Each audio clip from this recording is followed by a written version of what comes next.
এই গরমে শরীরের ক্লান্তিভাব দূর করার জন্য সবচেয়ে বেস্ট একটি রেসিপি হচ্ছে মাটা বা ঘোল। একদম সহজভাবে টক মিষ্টি মাটা রেসিপি করে দেখাবো।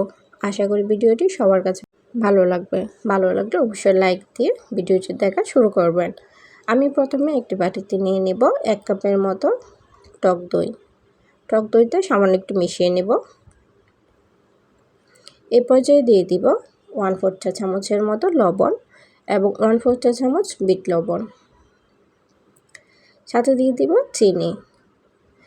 যেহেতু টক দইটা একটু টক সেহেতু চিনিটা একটু বেশি দেওয়ার চেষ্টা করবেন, আর চিনিটা আপনাদের পছন্দ অনুযায়ী দিয়ে দিবেন। কারণ আমার কাছে মনে হয়েছে 2 চামচ এবং 1/2 চা চামচ চিনি দিলে খেতে অনেক বেশি টেস্টি হয়।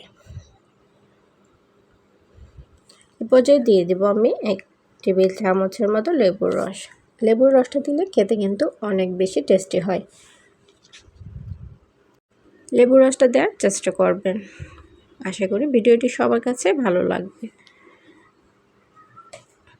এখন ভালো করে মিশিয়ে নিব। আমি প্রায় 5 মিনিটের জন্য ভালো করে মিশিয়ে নিয়েছি।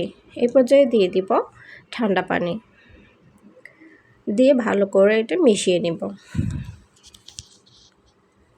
আমার ভিডিওটা এখানে স্কিপ হয়ে গিয়েছে, তাই দেখাতে পারছি না। আমি এখানে 1 কাপ টক দইয়ের জন্য 1 কাপ পানি ব্যবহার করেছি। একদম পাতলাও হবে না, আবার একদম ঘনও হবে না। এখন 2টি গ্লাসে দিয়ে দিব বরফ কুচি। আগে যেহেতু ঠান্ডা পানি ব্যবহার করেছি সেহেতু বরফ কুচি আমি কম দিয়েছি, আর আপনারা চাইলে বরফ কুচিটা বেশি দিতে পারেন। তো আমি গ্লাসের মধ্যে ঢেলে নিচ্ছি। তো তৈরি হয়ে গেল মজাদার মাটা বা ঘোল। তো রেসিপিটি কেমন হয়েছে অবশ্যই কমেন্ট করে জানাবেন, এবং নতুন নতুন রেসিপি দেখতে অবশ্যই চ্যানেলটিকে ফলো দিয়ে রাখবেন। আশা করি সবারই ভালো লাগবে। এতক্ষণ সাথে থাকার জন্য সবাইকে অসংখ্য ধন্যবাদ। আল্লাহ হাফেজ।